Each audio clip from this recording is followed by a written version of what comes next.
So hello guys, welcome to chess through champions. यहाँ हम सीखेंगे चेस लेजेंड्स के बेस्ट गेम्स सिंपल और क्लियर वे में। आज हम देखेंगे कैपाब्लांका का एक शॉर्ट और ब्यूटीफुल गेम जहाँ सिंपल मूव से ही अपोनेंट को कम्प्लीटली आउट प्ले किया गया। So let's start. E4, E5, Knight to F3, Knight to C6, simple opening moves and bishop B5, royal Lopez opening जो कि बिशप को डेवलप करती है और कैपाब्लांका अब कासल करने के लिए भी रेडी हैं और ये काफ़ी स्ट्रॉन्ग ओपनिंग है इस वजह से। And then knight F6 castle. अब कैपाब्लांका ने अपना एक पॉन हैंग कर दिया जिसको अपोनेंट कैप्चर कर लेते हैं और कैपाब्लांका अब रुक E1 उस नाइट पे अटैक करते हैं and then the knight retreats. Knight पीछे ले लेते हैं अपोनेंट। अब कैपाब्लांका ने वो पॉन इस वजह से छोड़ा था क्योंकि ये रीज़न हमको अब पता लगता है। अपोनेंट का एक मूव वेस्ट हो गया है नाइट को रिट्रीट करने में और कैपाब्लांका का रुक भी एक्टिव हो गया और कैपाब्लांका ने नाइट कैप्चर्स E5 के साथ अपना पॉन भी रीगेन कर लिया। Bishop E7 develops the bishop captures at C6। अब कैपाब्लांका ने ये ट्रेड क्यों किया? क्योंकि इससे अपोनेंट के C7 और C6 पे डबल पॉन्स हो गए हैं जो कि पॉन स्ट्रक्चर को ये चीज़ डैमेज कर देती है। हाँ, पॉन स्ट्रक्चर, जी हाँ, एक डिसएडवांटेज डबल्ड पॉन्स जो होते हैं वो एक डिसएडवांटेजियस चीज़ होती है जो कि पॉन स्ट्रक्चर को डैमेज कर देती है। ओके, तो कैपाब्लांका ने अपने अपोनेंट का पॉन स्ट्रक्चर डैमेज कर दिया एंड देन D4 अपना पॉन सेंटर में रखा। और हाँ, ये काफ़ी अच्छा मूव है क्योंकि हमको कोशिश करनी चाहिए हम अपने दोनों डी और ई पॉन्स मतलब ज़्यादा से ज़्यादा पॉन्स सेंटर में रखें। तो कैपाब्लांका ने D4 चला, राइट मूव एंड कासल,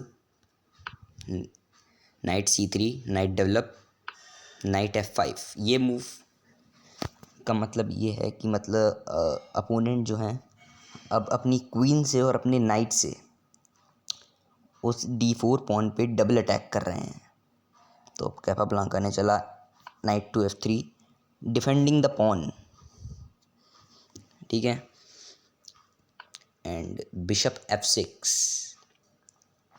तो अब कैपाब्लांका उस पॉन को कैसे डिफेंड करेंगे क्योंकि अब बिशप भी उस पॉन पर अटैक कर रहा है। तो उन्होंने चला नाइट E4 तो बिशप पे अटैक करने के लिए। तो अब अपोनेंट कैपाब्लांका के क्या चलते हैं, रुक E8। रुक E8 इस वजह से चला क्योंकि पॉन तो कैप्चर कर नहीं सकते क्योंकि फिर बिशप कैप्चर कर लेंगे कैपाब्लांका और जब क्वीन कैप्चर करेगी तो कैपाब्लांका नाइट से नाइट को रिकैप्चर करके मटेरियल जीत जाएंगे इस वजह से। तो रुक E8 चलते हैं वो अपोनेंट कैपाब्लांका के।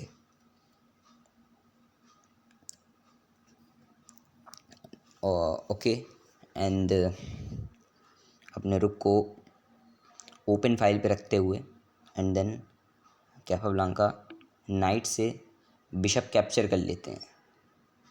ये ट्रेड उन्होंने क्यों किया?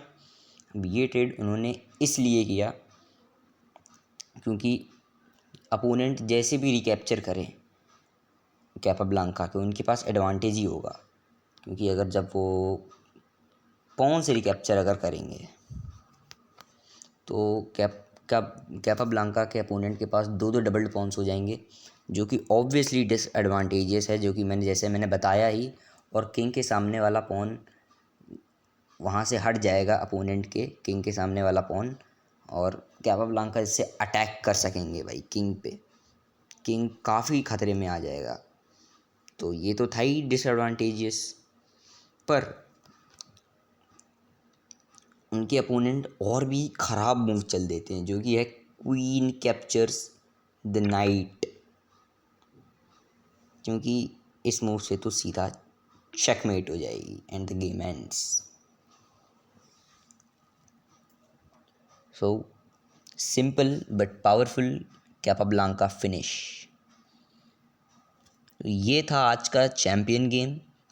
आई होप आपको समझ में आया होगा एंड और आया हो तो चैनल को प्लीज़ फॉलो करिए फॉर मोर चेस लेजेंड्स। तो मिलते हैं नेक्स्ट वीडियो में। Thanks for watching.